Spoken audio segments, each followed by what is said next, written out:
কার্যক্রম নিষিদ্ধ আওয়ামী লীগের নেতারা ভোট বয়কটের আহ্বান জানিয়ে ভার্চুয়াল মাধ্যমে প্রচার চালিয়ে যাচ্ছেন। সে সঙ্গে তারা 12 দফা দাবি পেশ করেছেন। আর সেই দাবি অনুযায়ী মেনে চললে বাংলাদেশের ভোট আজ বড়ই অনিশ্চিত হয়ে পড়বে বলাই বাহুল্য। গণভোট আয়োজনের অধিকার কেবল একটি নির্বাচিত সরকারের, তাই বর্তমান কর্তৃপক্ষের এই বিষয়ে কোনো নৈতিক বা সাংবিধানিক বৈধতা নেই। ফলে রাষ্ট্র পরিচালনা যেমন দুরূহ হবে, তেমনি আন্তর্জাতিক সম্পর্ক মারাত্মকভাবে ক্ষতিগ্রস্ত হবে।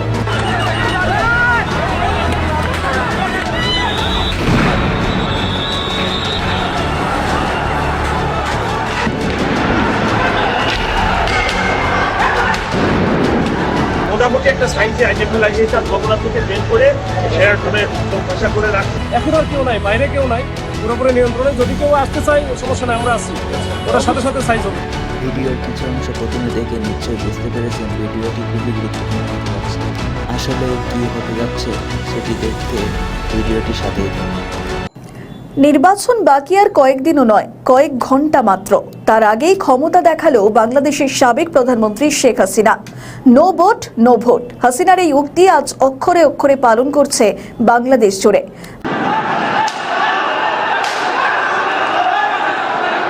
মোটামুটি একটা সাইন্সে আইডেন্টিফাই লাগিয়েছে আর গগনা থেকে বের করে এরকমে ভাষা করে রাখছে।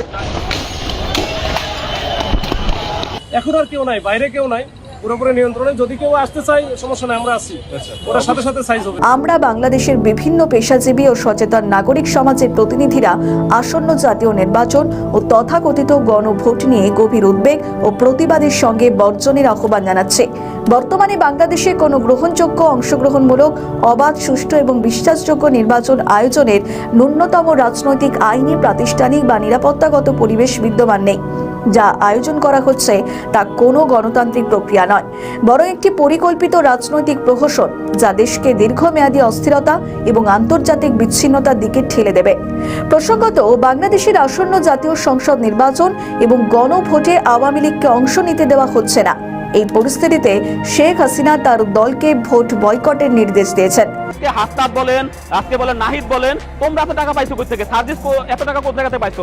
তোমরা কি করছো? এই গণঅভ্যুত্থানের পরে আমাদের আহতদের নামে টাকা তুলছো, আজকে শহীদদের নামে টাকা তুলছো। ওই টাকা তুলে তোমরা আজকে নির্বাচন করতেছো, আজকে বিলাসী জীবনযাপন করতেছো। আমার ভাইরা বিদেশ যেতে পারে না চিকিৎসার জন্য, আমার ভাইদের চিকিৎসা হয় না, চোখ নষ্ট হইতেছে, পাও পঙ্গু অবস্থায় আছে, অনেক ভাইয়ের এখন পর্যন্ত চিকিৎসা হয় না। সরকার যে টাকাটা ঘোষণা দিতেছে, ওই টাকার 101 অংশ, কেউ 1 লাখ টাকা পাইছে, কেউ পূর্ণ টাকাটা সরকার দিতে পারে না। আর তোমরা কোটি কোটি টাকা দিয়ে দল গঠন করতেছো। আজকে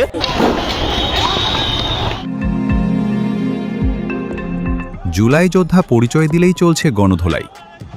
17 মাস আগে সমন্বয়ক ছাত্রদের ভরসা করে বাংলাদেশের পুরো দায়িত্ব দিয়েছিল জনগণ, কিন্তু সেই ভরসা আর বিশ্বাসের ঘরেই নাকি আগুন জ্বালিয়েছে তারা। লুটপাট, চাঁদাবাজি, দখলদারি, একের পর এক অভিযোগে এখন বিতর্কের কেন্দ্রবিন্দুতে তথাকথিত জুলাই যোদ্ধারা। আর 17 মাস পর পরিস্থিতি এমন জায়গায় গেছে যে জনগণ ও প্রশাসন নিজেরাই তাদের জবাবদিহির মুখে দাঁড় করাচ্ছে। যেখানেই সমন্বয়ক বা জুলাই যোদ্ধা দেখা যাচ্ছে, সেখানেই শুরু হচ্ছে বিক্ষোভ, ধাওয়া, পাল্টা ধাওয়া, উত্তেজনা। ওরা নাকি তেজা কলেজের স্টুডেন্ট, অভিভাবকরা আছে, তারা কিছু হেরা হচ্ছে, মানে দেশটা মোটামুটি উল্টে এটা কোনো কথা। তাকে বুঝিয়ে পাঠিয়ে দিয়েছেন, দিলাম যে ভাই তোমরা চলে যাও, গিয়ে পড়াশোনা করো, আগে পড়াশোনা করো, আগে নিজে স্বাবলম্বী হও, নিজে একটু বড় হও, এরপরে আসো। এদিকে নির্বাচনের আগেই রণক্ষেত্রে রূপ নিয়েছে যমুনা এলাকা। একের পর এক বিক্ষোভে উত্তাল রাজপথ। প্রশ্ন উঠছে, নির্বাচন বানচাল করতেই কি পরিকল্পিত অস্থিরতা? হাদি হত্যার বিচারের দাবিতে ইনকিলাব মঞ্চের আন্দোলন। সরকার আশ্বাস দিলেও হঠাৎ করেই যমুনা ঘেরাও কর্মসূচি ঘোষণা। তারপরেই পুলিশের সঙ্গে সংঘর্ষ। সংগঠনের দাবি, সদস্য সচিব আব্দুল্লাহ আল জাবের গুলিবিদ্ধ। কার্যক্রম নিষিদ্ধ আওয়ামী লীগের নেতারা ভোট বয়কটের আহ্বান জানিয়ে ভার্চুয়াল মাধ্যমে প্রচার চালিয়ে যাচ্ছেন। বিবৃতিতে ওই নাগরিকরা ব্যাখ্যা দিয়েছেন কেন আসন্ন জাতীয় সংসদ নির্বাচন এবং গণভোট অবৈধ এবং বেআইনি। সে সঙ্গে তারা 12 দফা দাবি পেশ করেছেন। আর সেই দাবি অনুযায়ী মেনে চললে বাংলাদেশের ভোট আজ বড়ই অনিশ্চিত হয়ে পড়বে বলাই বাহুল্য। দাবিগুলোর মধ্যে উল্লেখযোগ্য হলো সরকারের আইনগত এবং সাংবিধানিক বৈধতার অনুপস্থিতি একটি গুরুতর বিষয়। বর্তমান সরকার একটি অনির্বাচিত কর্তৃত্ব, যার কোনো গণতান্ত্রিক ম্যান্ডেট নেই। এমন একটি সরকারের পক্ষে জাতীয় নির্বাচন বা গণভোট আয়োজন করার মতো কোনো নৈতিক বা সাংবিধানিক অধিকার নেই। নির্বাচন কমিশন গঠনের প্রক্রিয়া ছিল অস্বচ্ছ, বিশেষ পক্ষপাতদুষ্ট এবং প্রভাবিত। এতে রাজনৈতিক ঐক্যমত এবং প্রাতিষ্ঠানিক নিরপেক্ষতার কোনো প্রতিফলন ঘটেনি। গণভোট আয়োজনের অধিকার কেবল একটি নির্বাচিত সরকারের, তাই বর্তমান কর্তৃপক্ষের এই বিষয়ে কোনো নৈতিক বা সাংবিধানিক বৈধতা নেই। এই প্রক্রিয়ায় গঠিত কোনো সরকারি আইনি বা রাজনৈতিক বৈধতা পাবে না। ফলে রাষ্ট্র পরিচালনা যেমন দুরূহ হবে, তেমনি আন্তর্জাতিক সম্পর্ক মারাত্মকভাবে ক্ষতিগ্রস্ত হবে। বর্তমানে দেশে মব সন্ত্রাস, রাজনৈতিক নিপীড়ন, ঢালাও গ্রেপ্তার, মত প্রকাশ দমন এবং বিচার ব্যবস্থার অবক্ষয় চলছে। আর এই পরিস্থিতিতে কোনো নাগরিক স্বাধীনভাবে ভোট দিতে পারবে না।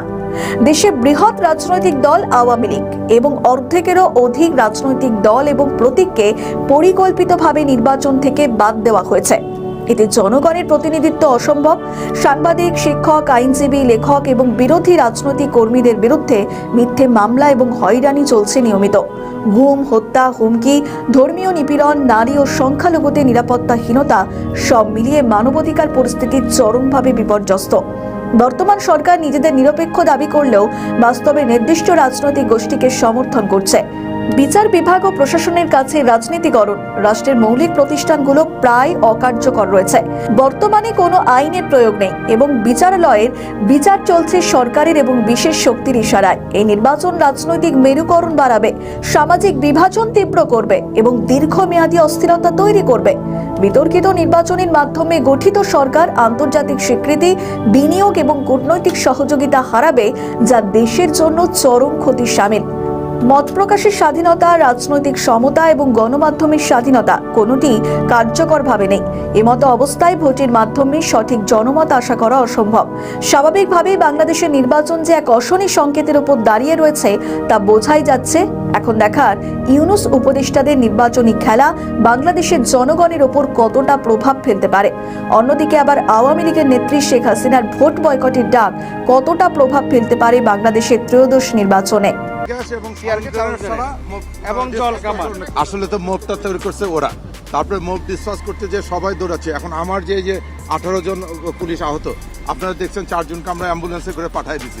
এখানে যে জমায়েতটি ছিল তারা হঠাৎ করেই ভায়োলেন্ট হয়ে যায়, ভায়োলেন্ট হয়ে ব্যারিকেড ভেঙে ভিতরে চলে যাওয়ার চেষ্টা করে। যেহেতু ভিতরে এটা কেপিআই, আমরা আইনগতভাবে যেটুকু আমাদের বাধা দেওয়া প্রয়োজন আমরা বাধা দিয়েছি। পরিস্থিতি এখানেই থামেনি। নবম পে স্কেলের গেজেট প্রকাশ ও বাস্তবায়নের দাবিতে শিক্ষক সমাজও যমুনা ঘেরাও করেছে। ফলে পুরো এলাকা কার্যত অচল। অন্যদিকে ডক্টর ইউনূসকে ঘিরেও উঠছে বিস্ফোরক অভিযোগ। উন্নয়নের স্বপ্ন দেখালেও আমদানি রপ্তানি কমে যাচ্ছে, কারখানা গার্মেন্টস বন্ধ হচ্ছে একের পর এক, বেকার হচ্ছে লক্ষ লক্ষ মানুষ। সবচেয়ে বড় বিতর্ক, নিজের ব্যাংকের 666 কোটি টাকা মওকুফের অভিযোগ, মামলা প্রত্যাহার।